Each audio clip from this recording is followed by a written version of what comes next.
Welcome to Taravari cooking. ಇವತ್ತೊಂದು mix ಸೊಪ್ಪಿನ ಸಾರು ಮಾಡೋದನ್ನು ತೋರಿಸ್ತಾ ಇದ್ದೇನೆ.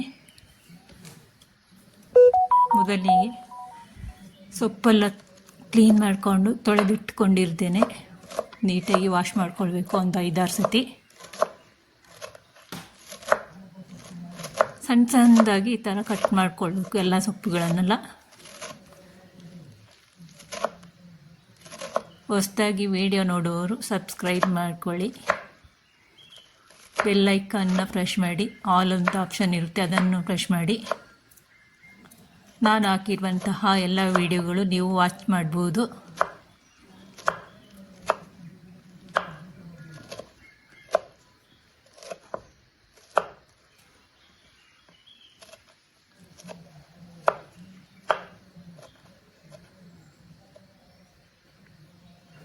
ಇದೇ ತರಹ ಎಲ್ಲ ಸೊಪ್ಪುಗಳನ್ನು ಕ್ಲೀನಾಗಿ ಕಟ್ ಮಾಡ್ಕೊಂಡಿದ್ದೇನೆ. ಆಮೇಲೆ ಒಂದು ಕುಕ್ಕರ್ ಇಟ್ಟು ಅದಕ್ಕೆ ಕಟ್ ಮಾಡಿರುವಂತಹ ಸೊಪ್ಪುಗಳನ್ನೆಲ್ಲ ಸೇರಿಸ್ಕೊಳ್ಬೇಕು.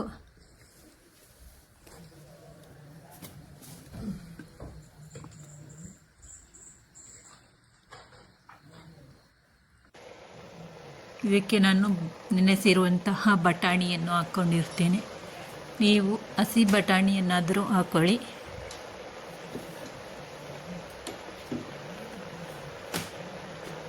ಒಂದು ಸ್ವಲ್ಪ ಹೆಸರು ಬೇಳೆಯನ್ನು ಹಾಕ್ಕೊಂಡಿರುತ್ತೇನೆ. ನೀವು ಏನು ಕಾಳು ಬೇಕಾದರೂ ಹಾಕ್ಕೊಳ್ಬೋದು. ಬರೀ ಬೇಳೆಯನ್ನು ಸಹ ಹಾಕ್ಕೊಂಡು ಮಿಕ್ಸ್ ಮಾಡಿ ಬೇಯಿಸ್ಕೊಳ್ಬೋದು.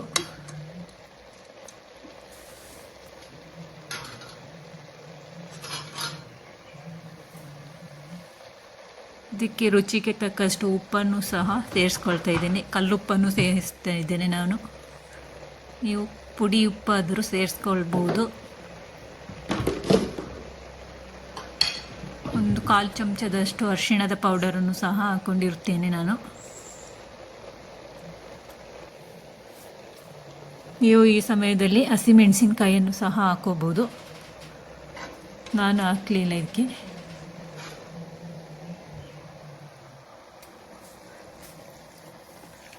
ಒಂದು 2 ಕಪ್ ಆಗುವಷ್ಟು ನೀರನ್ನು ಸಹ ಸೇರಿಸ್ಕೊಳ್ತಾ ಇದ್ದೇನೆ.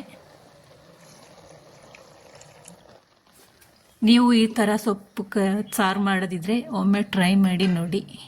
ಮನೆಯಲ್ಲಿ ಸಿಂಪಲ್ ಆ್ಯಂಡ್ ಟೇಸ್ಟಿಯಾಗಿ ಬರುತ್ತೆ. ಕುಕ್ಕರಲ್ಲಿ ಕ್ಲೋಸ್ ಮಾಡಿ ಒಂದು 3 ವಿಷಲ್ ಬಂದರೆ ಸಾಕಾಗುತ್ತೆ.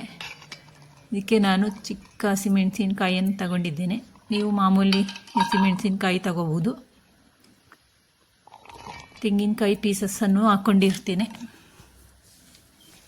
ಕರಿ ಲೀವ್ಸನ್ನು ಹಾಕ್ಕೊಂಡಿರ್ತೇನೆ ನಾನು. ಒಂದು ಕಟ್ ಮಾಡಿರುವಂತಹ ಟೊಮೆಟೊ ಹಣ್ಣನ್ನು ಹಾಕ್ಕೊಂಡಿದ್ದೇನೆ. ನೀವು ಬೇಕಾದರೆ ಸೊಪ್ಪು ಬೇಯಕ್ಕೆ ಹಾಕುವಾಗ ಹಾಕ್ಕೋಬೋದು. ಒಂದು ಚಿಟಿಕೆಯಷ್ಟು ಇಂಗಿನ ಪೌಡರನ್ನು ಹಾಕ್ಕೊಂಡಿದ್ದೇನೆ. ಇದು ನೀಟಾಗಿ ಗ್ರೈಂಡ್ ಮಾಡಿಕೊಳ್ಬೇಕು. 1 ಚಮಚದಷ್ಟು ಸಂಬಾರ ಪುಡಿಯನ್ನು ಹಾಕ್ಕೊಂಡಿದ್ದೇನೆ. ಧನಿಯಾ ಪುಡಿ,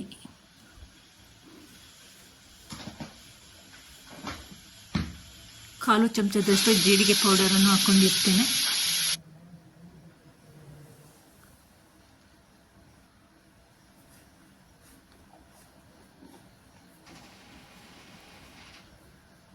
ಎಲ್ಲ ಗ್ರೈಂಡ್ ಮಾಡಿಕೊಳ್ಬೇಕು. ಒಂದು ಬಾಣಲ್ಲಿ ಬಿಸಿಗಿಟ್ಟು ಒಂದು 4 ಚಮಚ ಎಣ್ಣೆ ಹಾಕಬೇಕು. ಬಿಸಿಯಾದ ನಂತರ ಇದಕ್ಕೆ ಒಂದು ಕಾಲು ಚಮಚದಷ್ಟು ಸಾಸಿವೆಯನ್ನು ಹಾಕ್ಕೊಳ್ತಾ ಇದ್ದೇನೆ.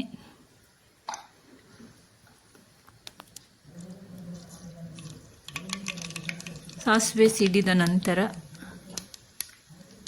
ಜಜ್ಜಿರುವಂತಹ ಬೆಳ್ಳುಳ್ಳಿಯನ್ನು ಹಾಕ್ಕೊಳ್ತೇನೆ. ಒಂದು 5-6 ಹೆಸರು ಬೆಳ್ಳುಳ್ಳಿ ಹಾಕಿದರೆ ಚೆನ್ನಾಗಿರುತ್ತೆ. ಬೆಳ್ಳುಳ್ಳಿ ಬೇಕಾದರೆ ಹಾಕ್ಕೊಳ್ಳಿ, ನೀವು ಇಷ್ಟ ಇದ್ದರೆ. ಬೇಡ ಅಂದರೆ ಸ್ಕಿಪ್ ಮಾಡ್ಬೋದು. ನಾನು ಹಾಕ್ಕೊಳ್ತಾ ಇದ್ದೇನೆ.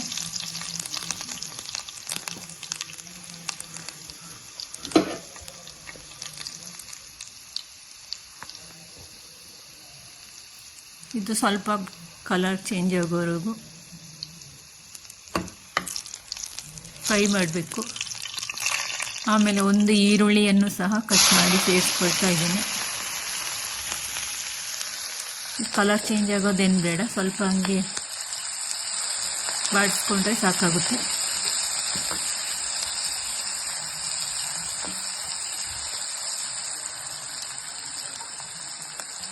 ನಂತರ ರುಬ್ಬಿರುವಂತಹ ಮಸಾಲೆಗಳನ್ನೆಲ್ಲ ಇದಕ್ಕೆ ಸೇರಿಸಿ ಒಂದು 5 ನಿಮಿಷ ಕುದಿಸ್ಬೇಕು.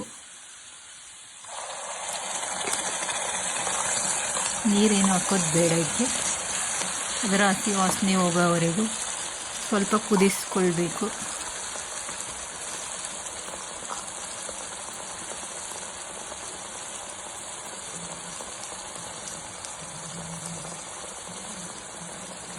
ಒಂದು ಚಮಚದಷ್ಟು ಅಚ್ಚ ಮೆಣಸಿನ ಪುಡಿಯನ್ನು ಹಾಕ್ಕೊಂಡಿರ್ತೇನೆ.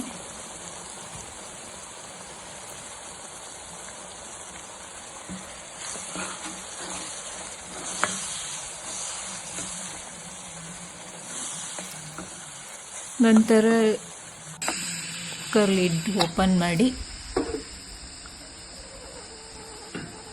ಚೆನ್ನಾಗಿ ಆರಿದ ನಂತರ ತಗೊಳ್ಳಿ. ನೀವು ಕುದೀತಾ ಇದೆ ನೋಡಿ, ನಾನು ಗ್ಯಾಸ್ ಆಫ್ ಮಾಡಲಿಲ್ಲ, ಸ್ಲಿಮ್ಮಲ್ಲಿ ಇಟ್ಟಿದ್ದೇನೆ.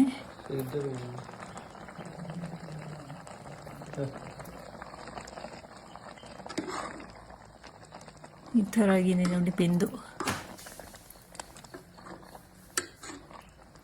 ಇದಕ್ಕೆ ಒಗ್ಗರಣೆ ಹಾಕಿರುವಂತಹ ಮಸಾಲೆಗಳನ್ನೆಲ್ಲ ಸೇರಿಸ್ಕೊಳ್ತಾ ಇದ್ದೇನೆ ನಾನು.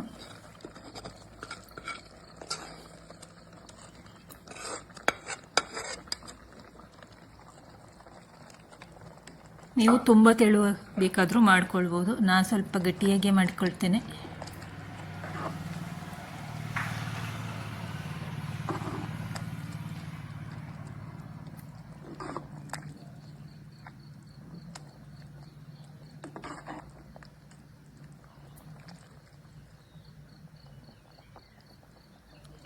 ಒಂದು 10 ನಿಮಿಷ ಕುದಿಸಿದರೆ ಸಾಕಾಗುತ್ತೆ ಇದು. ಇದಕ್ಕೆ ಹುಳಿ ರಸವನ್ನು ಹಾಕ್ಕೊಂಡಿರ್ತೇನೆ ನಾನು. ನೀವು ಬೇಕಾದರೆ ಹುಣಸೆ ಹಣ್ಣಿನ ರಸವನ್ನು ಹಾಕ್ಕೋಬೋದು, ತುಂಬ ಟೇಸ್ಟಿಯಾಗಿರುತ್ತೆ. ಇಲ್ಲಾಂದರೆ ಈ ನಿಂಬೆಹಣ್ಣಿನ ರಸವಾದರೂ ಹಾಕ್ಕೋಬೋದು. ಇದು ರಾಗಿ ಮುದ್ದೆ ಜೊತೆ, ಅಕ್ಕಿ ರೊಟ್ಟಿ ಜೊತೆ, ಬಿಸಿ ಅನ್ನಕ್ಕೂ ತುಂಬಾ ಟೇಸ್ಟಿಯಾಗಿರುತ್ತೆ.